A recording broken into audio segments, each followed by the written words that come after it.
안녕하세요. 여주에서 목공 작업을 하고 있는 성석진입니다. 목재를 제대로 활용하기 위해서는 다양한 재료와의 조화가 굉장히 중요합니다. 그래서 평소에 철, 유리, 아크릴, 천 등 다양한 소재를 목재에 적용해서 작업하는 것을 즐깁니다. 쉽게 배울 수 있고 많이 활용할 수 있는 목재 활용법에 항상 관심이 많고 그것이 목공 대중화에 꼭 필요한 조건이라고 생각합니다. 지금은 기술이 좋아지고 공구가 발전해서 많은 사람들이 쉽게 목공을 접할 수 있지만 어디서 어떻게 배워야 하는지 모르는 사람들이 많습니다. 그래서 나무와 친해지기 위해 가장 쉽고 재미있는 목재 결합법인 피스 결합법에 대해서 설명드리고자 합니다. 오늘 전할 교육 내용은 간단합니다. 뚫고, 박고, 막고, 자르고 이 간단한 4가지 단계를 통해서 깔끔하게 목재를 결합하고 간단하게 트레이를 완성하는 작업을 하도록 하겠습니다. 이번 영상은 트레이를 만드는 것이 중점이 아니고 올바른 피스 결합법을 배우는 과정이라고 생각해 주시기 바랍니다.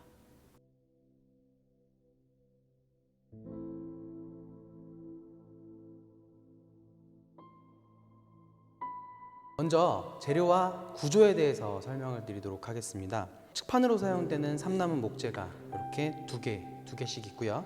그리고 아래판으로 사용되는 오동나무 합판 이렇게 준비해 봤습니다. 구조는 아주 간단해요.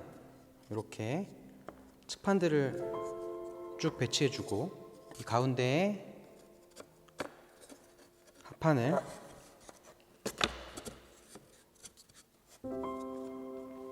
끼운 상태에서 이 측면에 피스를 박고 목심으로 마감해 주면 완성입니다. 먼저 피스를 박을 건데요. 피스는 이렇게 목재에 이런 방식으로 걸쳐 가지고 결합이 될 거기 때문에 지금 요 긴 부재의 끝부분에 예비 표시를 해줍니다. 그러면 이렇게 빼서 끝부분에 표시를 해줄 건데요. 중요한 건 나사못이 박히는 부재의 두께가 18mm이기 때문에 끝에서 9mm 지점만큼 띄워서 표시를 해주어야 이 목재의 중간에 결합을 할 수가 있고요. 끝에서부터 12mm씩 띄워서 타공할 위치를 표시해 주겠습니다. 반대쪽도 같은 방법으로 표시를 해줍니다.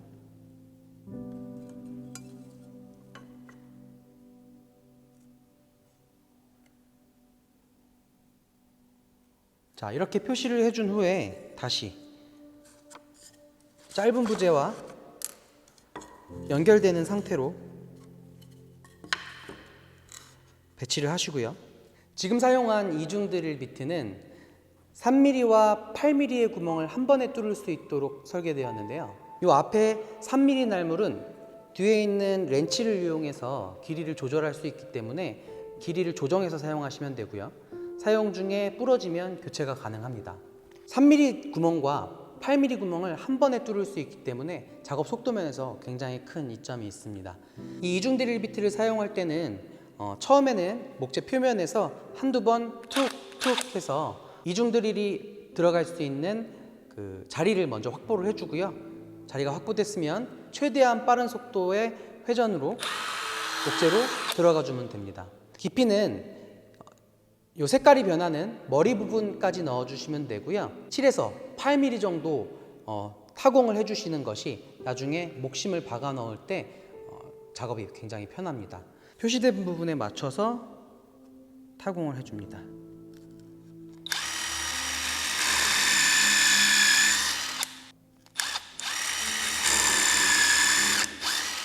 이렇게 예비 타공을 해주는 이유는 타공 없이 나사못이 들어갈 경우에는 목재가 결에 따라서 갈라질 수가 있기 때문에 예비 타공을 미리 해주어야 갈라짐을 방지하고 튼튼하게 목재가 결합될 수 있습니다. 타공된 구멍에 맞춰서 역시 마찬가지로 작동을 해주면 되는데요. 얘도 타공할 때와 마찬가지로 먼저 처음에는 가볍게 툭툭 자리를 먼저 내준 후에요. 그 다음에 본격적으로 결합에 들어갑니다. 그리고 타공 때와는 반대로 이 십자 비트 같은 경우에는 오히려 느린 속도로 결합을 해주어야지 이 나사 못머리를 비트가 타넘으면서 나사 못머리가 마모되는 것을 방지해 줄 수 있습니다. 이 반대쪽 면을 보시면 구멍이 2개 뚫려 있죠. 이쪽으로 나사못이 이렇게 박히게 되는 겁니다. 자, 그런 다음에 이제 접착제를 이렇게 발라서 결합을 해주게 되는데요. 접착제를 바른 상태에서 타공을 해주면 이 사이에 톱밥이 껴서 완전히 밀착이 안 됩니다. 그래서 먼저 타공을 해준 이후에 그 다음에 결합을 해주는 거고요. 그리고 접착제를 바르면 상당히 표면이 미끄러워지기 때문에 초보자분들은 고정하기가 쉽지 않으실 거예요. 그래서 이렇게 타공이 먼저 이루어진 후에 접착제를 바르도록 하겠습니다.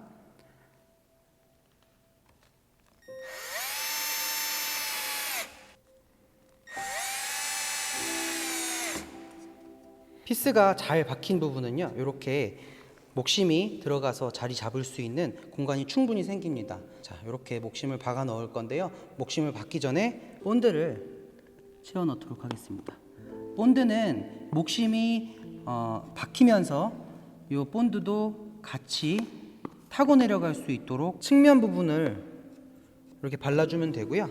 목심을 대고 망치를 이용해서 박아 넣어주는데요. 이때 이 목심을 너무 세게 때려박게 되면은 나중에 이 목심이 다시 찌그러진 부분이 복구되면서 다시 좀 튀어나오게 됩니다. 그러니까 처음에 박을 때 너무 세게 하지 마시고 피스 머리에서 1mm 정도 띄워서 박는다고 생각하시고 박으시면 되겠습니다. 목심이 이렇게 잘 박혔으면요, 이제 이 목심 제거용 톱을 이용해서 이 목심을 잘라주도록 하겠습니다.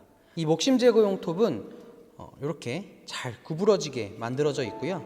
그리고 날 어김이 없기 때문에 목재에다가 비비셔도 스크래치가 나지 않습니다. 그렇기 때문에 목재에다가 충분히 밀착을 시키신 이후에, 자, 그래도 이 끝부분이 뜰 수 있기 때문에 약간 이 뒤쪽으로 꺾어주시는, 일부러 휘어서 쓰시는 톱입니다. 자, 첫 번째, 이 목심 제거용 톱을 부재의 바닥에 완전히 밀착시키고 사용을 하셔야 되는데, 자, 바닥에 밀착되지 않은 경우에는 이 목심이 깔끔하게 잘리지 않기 때문에, 자, 바닥에 반드시 밀착시키고 사용하셔야 합니다.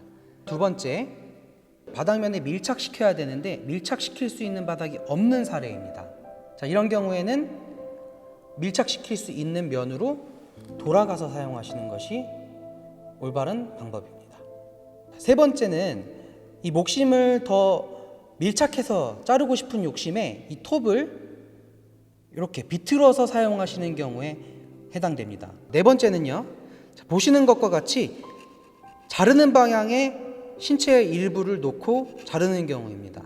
목심을 다 잘랐을 때 이 목심 쪽으로 향하던 힘 때문에 이 목심 이후에 있던 신체의 일부가 같이 절단될 수 있기 때문에요, 이런 경우에는 올바른 방향으로 작업을 하는 것이 맞습니다. 목심 제거용 톱으로 목심을 제거해 주시면 되는데요, 너무 힘을 주지 않으면서 가볍게 앞뒤로 왔다 갔다 하시는 게 중요합니다. 네, 이렇게 트레이를 완성했는데요.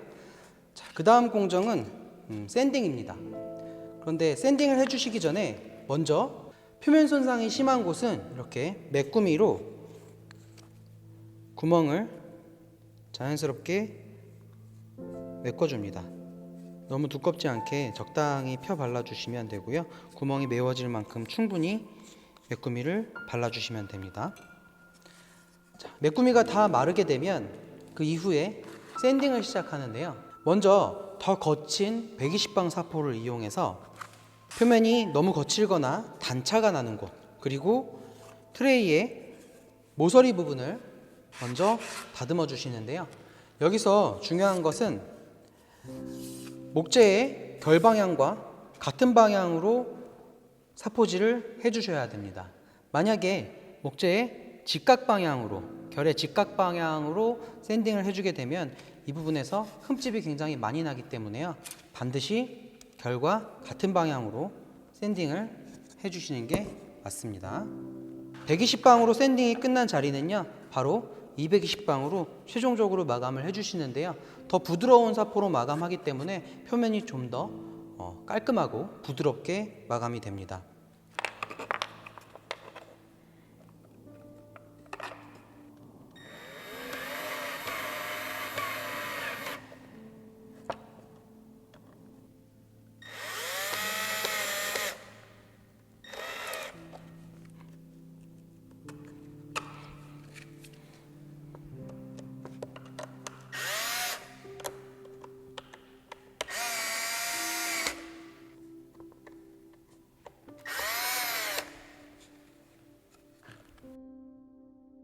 네, 오늘은 DIY 목공에서 가장 기본이 되는 피스 결합법에 대해서 알아보았는데요. 이 기술을 정확하게 익혀두신다면 트레이뿐만 아니라 더 큰 가구까지 만들고 싶은 욕심이 생길 것입니다. 오늘 교육 내용이 유익하셨으면 좋겠고요. 안전 목공 하세요. 감사합니다.